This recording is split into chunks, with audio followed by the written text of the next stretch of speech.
నమస్తే, welcome to VPR economics.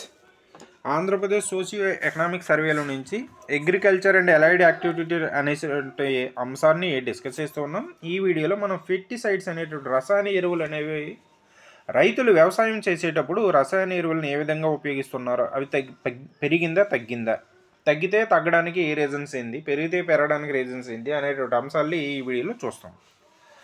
ఆంధ్రప్రదేశ్లో రైతులు 23-24లో అయితే 266.166 మెట్రిక్ టన్నులు పెస్టిసైడ్స్ అనేవి ఉపయోగించారు. రసాయన మనకి ఈ పురుగుల మందులు ఉంటాయి కదా, సో అవి ఉపయోగించడం అనేది జరిగింది. ఎరువులు కాకుండా చీడపీడల నివారణ కోసం ఉపయోగించేటటువంటి మందులు. అయితే ఇవి మనకి చూసుకున్నట్టుగా అయితే ఆంధ్రప్రదేశ్లో తగ్గుతున్నట్టుగా కనబడుతుంది. చూడండి, రిడక్షన్ ఇన్ కన్జంప్షన్ అంటే రైతులు వాటిని ఉపయోగించడం అనేది తగ్గుతుంది. సో తగ్గడం అనేది మంచిది. ఎందుకోసం అంటే రసాయన ఎరువులు ఉపయోగించి పెస్టిసైడ్స్ ఉపయోగిస్తే అవి కొంత ఈ పంటల్లోకి అబ్జర్వ్ అనేది జరుగుతుంది. సో అది మళ్ళీ మన బాడీలోకి వస్తుంది, ఆ విధంగా కూడా మనకి నష్టం కలుగుతుంది. అలాగే రైతులకి వ్యయం కూడా పెరుగుతుంది. ఈ పంట వలన వ్యయం కూడా పెరుగుతుంది.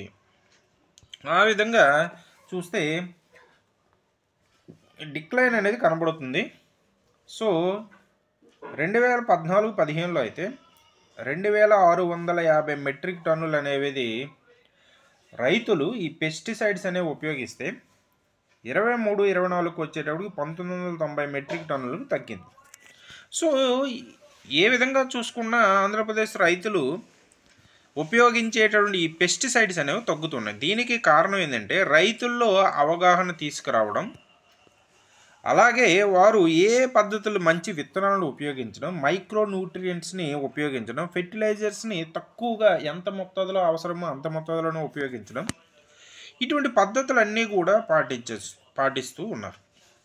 అయితే ఈ రసాయన ఎరువులు అదేవిధంగా పెస్టిసైడ్స్ ఎక్కువగా ఉపయోగించడం వలన మనకి ఈ వ్యవసాయ పంటల ద్వారా వచ్చేటటువంటి ఈ ఉత్పత్తి అనేది క్వాలిటీ తక్కువగా ఉండడం, మనకి హానికరంగా ఉండడంతో పాటుగా రైతులకి ఆ ఉత్పత్తి వ్యయం కూడా పెరిగిపోవడం అనేది జరుగుతుంది.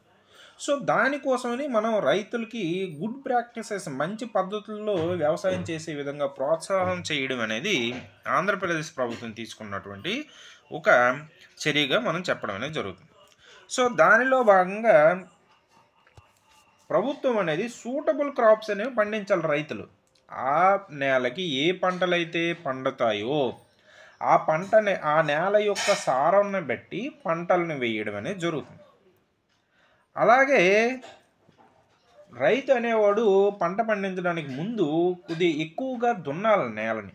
దాని వలన సూర్యరశ్మి ఎక్కువగా ప్రవహిస్తుంది, దానికి పోషక విలువలు కూడా నేలలోకి అబ్జర్వ్ అవ్వడం అనేది జరుగుతుంది. అదేవిధంగా ఒకే రకమైనటువంటి పంటలు అనేవి వేయకూడదు. ఎందుకోసం అంటే ఒకే రకమైన పంటలు వేస్తే ఒక డిసీజ్ అనేది వచ్చిందనుకో, ఆ డిసీజ్ అనేది మరలా కంటిన్యూ అవుతూ అది ఒక ఎండమిక్గా వచ్చేస్తుంది. అలా ఉండకుండా మనం పంటలు అనేవి మారుస్తూ ఉండాలి. ఒకే నేలలో ఒకే రకమైన పంటలు వేయకుండా మారుస్తూ ఉండాలి. అటువంటి ప్రాక్టీసెస్ అనేది చెయ్యాలి. అలాగే విత్తనాలకి వచ్చేటటువంటి ఈ డిసీజెస్ని కూడా తగ్గించడం అనేది జరుగుతుంది. సో దానితో పాటుగా ఎంత పంటకి ఎంత ఎరువు అనేది వేయాలి, ఎటువంటి పద్ధతుల్లో వేయాలి, ఏ టైంలో వేయాలి, ఇటువంటి అన్ని యాక్టివిటీస్ కూడా మనకి రైతులు అనేవారు చేస్తే, అలాగే ప్రభుత్వం కూడా దానికి వారిలో అవగాహన అనేది తీసుకురావడం ద్వారా రైతులు ఉపయోగించేటటువంటి పెస్టిసైడ్స్ అనేవి తగ్గుతూ ఉన్నాయి. ఆ విధంగా ప్రభుత్వం అనేది తీసుకొచ్చినటువంటి ఈ ఇనిషియేటివ్స్, అదేవిధంగా రైతులు అనుసరిస్తున్నటువంటి ఇటువంటి పద్ధతుల వలన ఆంధ్రప్రదేశ్లో పెస్టిసైడ్స్ అనేవి, ఈ పురుగు మందులు పిచికారీ అనేది తగ్గినట్టుగా మనకి కనబడుతూ ఉంది.